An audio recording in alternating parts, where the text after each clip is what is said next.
ఆ మహాభాగవత భారతాది గ్రంథముల నుండి ఎన్నో పద్యములు ధారణలో ఉండి వ్యాఖ్యానం చేయగలిగిన వ్యక్తి. అటువంటి వారు జ్వరం వస్తే ఆ ఊళ్ళో ప్రవచనం చేయడానికి వచ్చి జ్వరం వచ్చిందండి. వస్తే అయ్యో ఒక్కరు ఉంటే ఇబ్బంది అండి, వారి భార్య గారు కూడా లేరు, వారితో రాలేదు అప్పుడు ఆవిడ. పెద్దవారు ఒక్కరు ఉన్నారు, రాత్రి జ్వరం ఎక్కువైతే ఇబ్బంది పెడతారు, మా ఇంటికి వచ్చేసేయండి అని నేను మా ఇంటికి తీసుకెళ్ళాను. తీసుకెళ్ళి పడుకోబెట్టాను, ఏదో ఈ మాత్ర వేసుకు పడుకోండి అన్నాను. అంటే ఆయన వద్దన్నారు. ఉండండి ఒక్కసారి కోటేశ్వరరావు అని నేను తెల్లబోయాను. శాస్త్రాన్ని పాటించడం అంటే అది గొప్పతనం, ఆచారం అంటే. ఆయన బ్రాహ్మణ పృష్ఠం నేలని తాకకూడదండి, ఏదైనా ఒక చిన్న బట్ట అక్కడ పడేయండి అని చెప్పి ఆ బట్ట మీద కూర్చుని అప్పుడు మాత్ర నోట్లో వేసుకుని మంచినీళ్ళు పోసుకున్నారు. మంచం మీద కూర్చుని మాత్ర వేసుకోవడానికి కూడా ఆయన ఒప్పుకోలేదు. మంచం మీద అసలు ఏ కొత్త బట్టలు కానీ ఏవీ తీసుకెళ్ళి మంచం మీద పెట్టరు. దూష్యము. అసలు నేను ఇంకా నిక్కచ్చిగా మాట్లాడవలసి వస్తే మంచం మీద శరీర త్యాగం చేయడాన్ని శాస్త్రం అంగీకరించాలి. మంచం మీద చచ్చిపోవడానికి కూడా ఒప్పుకోలేదు. అందుకే వాడి ప్రాణం పోతోందంటే దింపేస్తారు మంచం నుంచి. అటువంటి మంచం మీద పడుకుని ఉండగా దుస్వప్నం వచ్చిందనుకోండి, ఒక పీడకలు వచ్చింది, ఉద్విగ్నులైపోయారు, మీరు ఏదో భయం వేసింది. అయ్య బాబోయ్ అని మీరు నిజంగా ఏదో జీవితంలో ఒక దురదృష్టకరమైన సంఘటన అనుభవించినంతటి బెంగకి లోనైపోయారు. ఇప్పుడు అటువంటి దుస్వప్నం వచ్చిన దోషం పోవాలి అంటే ప్రాయశ్చిత్త కర్మ అని ఉంటుంది, మరునాడు చెయ్యాలి. అది చేస్తే పోతుంది, ఆ దుస్వప్నం వచ్చిన దోషం విరిగిపోతుంది. అథవా నిద్రలేస్తూ గజేంద్ర మోక్షాన్ని అంతటినీ ఒకసారి గుర్తు చేసుకోవాలి. నరనాథ నీకును నా చేత వివరింపబడిన గజరాజమోక్షణ కథ వినువారికి యశములిచ్చును దురితాపహంబు దుస్వప్ననాశంబు దుఃఖ సంహారంబు అంటాడు కృష్ణ భగవానుడు. ఎవరు గజేంద్ర మోక్షణాన్నంతటినీ కూడా ఒక్కసారి భావన చేస్తారో వాళ్ళకి దుస్వప్న ఫలితాలు పోతాయి. అంతసేపు తెల్లారే వరకు భయంతో ఎక్కడ పడుకుంటాడు? ఏదో రాకూడనంత చెడ్డకల వచ్చిందనుకోండి, ఇప్పుడు ఏం చెయ్యొచ్చు అని అడిగారు. అబ్బాయి మంచం నుంచి కూడా నిద్ర లేవకుండా అలాగే పడుకుని గోవిందా గోవిందా గోవిందా అని 3 మాటలు అనుకో, నీకొచ్చిన కల యొక్క ఫలితం పోతుంది. తుస్వప్నే స్మర గోవిందం సంకటే మధుసూదనం కాననే నారసింహంచ పావకే జలసాయినం జలమధ్యే వరాహంచ పర్వతే రఘునందనం. అందుకే అన్ని విష్ణునామాలు చెప్తారు. అన్ని విష్ణునామాలే రావడానికి కారణం ఏమిటంటే జాగృతికి అంతటికీ ఆయన ఆధిపత్యం వహిస్తాడు లోకంలో. అందుకని జాగృతావస్థ యందు ఇంద్రియములు మేల్కొని ఉంటాయి కనుక విష్ణు సహస్రనామ స్తోత్రం చెప్పడానికి ఏ విధమైన అభ్యంతరము లేదు.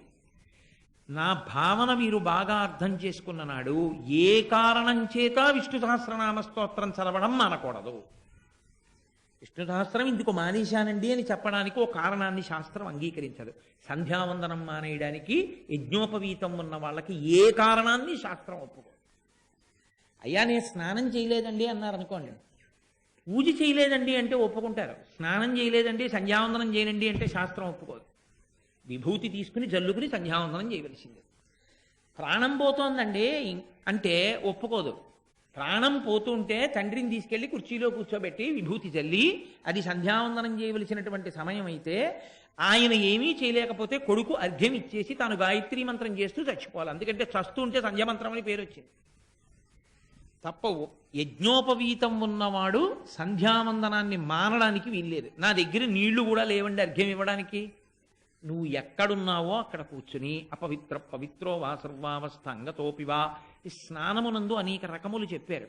సాయంకాలం వేళ సంధ్యావందనం చేయడానికి నీ దగ్గర నీళ్లు లేకపోతే ఆవులు వెడుతున్న దగ్గరికి వెళ్ళి ఆవుల వెనకాతలు నించోడమే. గోధూళి ఒక స్నానం. ఆ గోవుల డెక్కల నుంచి పైకి రేగిన మన్ను నీ మీద పడగానే నువ్వు స్నానం చేసేసినట్టే. ఎక్కడున్నావో అక్కడే కూర్చుని నేల మీద ఉన్న మట్టి ఎటువంటి మట్టి కూడా నీకు అనవసరం. ఆ మట్టి దోషుడితో తీసి అర్ఘ్యం ఇచ్చేసేయాలి. నీరు లేకపోతే మట్టితో అర్ఘ్యం ఇచ్చేయమన్నారు. కురుక్షేత్ర యుద్ధం జరిగేటప్పుడు మధ్యాహ్న కాలమునందు ఒక్కొక్కసారి ఘోరమైన యుద్ధం జరుగుతుంటే సంధ్యావందనం ఎలాగా అని అనుమానం వస్తే భీష్మాచార్యుల వారు రథం నుంచి కిందకి దిగి మట్టి తీసి అర్ఘ్యం ఇచ్చేవారు తప్ప ఆయన సంధ్యావందనాన్ని మానలేదు. మట్టిని అర్ఘ్యం ఇచ్చి 11 మార్లు గాయత్రి చెప్పి రథం ఎక్కేవాడే. అందుకు ఆయన ఆచార్య అయ్యారు. ఆచార్య అన్న మాటకు అర్థం ఏమిటో తెలుసా అండి? గురువు ఆచార్యుడు అని 2 మాటలు ఉంటాయి లోకంలో. గురువు ఆచార్యుడు కానక్కర్లేదు, కానీ ఆచార్యుడు గురువు అయి ఉంటాడు. ఏమిటి రెండు మాటలకి భేదం అంటారేమో. గురువు అంటే అన్నీ తెలుసున్నవాడు. ఒక్కొక్కసారి గురువు బ్రహ్మజ్ఞానమును పొంది బ్రహ్మవిద్ బ్రహ్మైవ భవతి, తాను బ్రహ్మమైపోతాడు. తాను బ్రహ్మమైపోయిన తర్వాత ఇక కర్మాచరణకి కట్టుపడడం, అందరూ చేసేవన్నీ ఇక తాను చేయడు, తాను బ్రహ్మముగా నిలబడిపోతారు సాక్షిగా. ఒక రమణ మహర్షి అటువంటి వాళ్ళు, వాళ్ళని గురువులు అంటారు. ఆచార్యుడు అన్న మాటకు అర్థం ఏమిటంటే తాను అన్నీ తెలుసుకుని కూడా తాను మాత్రం చెయ్యవలసిన దాన్ని చేస్తూనే ఉంటాడు, ఆచరణ చేస్తూ ఉంటాడు. బ్రహ్మజ్ఞానమును పొందినప్పటికీ చెయ్యవలసిన విహిత కర్మను చెయ్యకుండా ఉండడు. కృష్ణ భగవానుడు అలా చేసేవాడు. నేను సైతము లోక సంగ్రహణార్థంబు కర్మాచరణము చేయుపగిది అని చెప్పుకున్నాడు.